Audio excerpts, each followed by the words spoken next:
நாட்டின் போதைப்பொருள் பிரச்சினைக்கு தீர்வு காண்பதை ஒரு தேசிய முன்னுரிமையாக கருதப்பட வேண்டும் என்றும் அது அடிமட்டத்தில் உண்மையான மாற்றத்தை ஏற்படுத்த வேண்டும் எனவும் பிரதமர் கலாநிதி ஹரிணி அமரசூரிய வலியுறுத்தியுள்ளார். போதைப்பொருள் பாவனையினால் பாதிக்கப்பட்ட நபர்களை பராமரித்தல், சிகிச்சை அளித்தல் மற்றும் புனர்வாழ்வளித்தல் ஆகியவற்றுக்கான 2026-2030 தேசிய மூலோபாய திட்டம் குறித்த விளக்கமளிக்கும் கூட்டம் சுகாதார மற்றும் வெகுசன ஊடக அமைச்சுகளின் அதிகாரிகள் ஏனைய முக்கிய தரப்பினரின் பங்கேற்புடன் நேற்று அலரி மாளிகையில் நடைபெற்றது.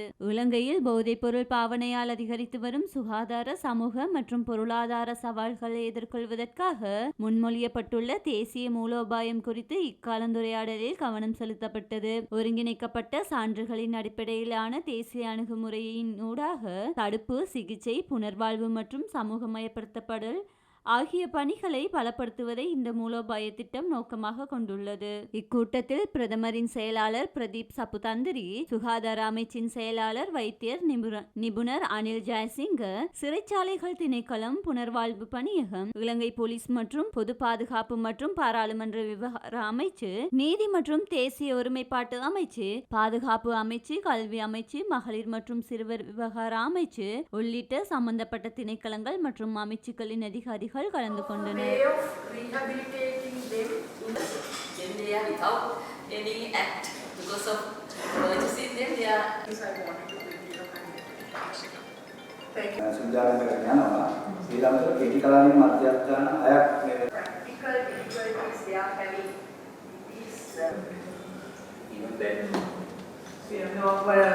Suggesting is that සමග එක වෙනස් වෙනවා.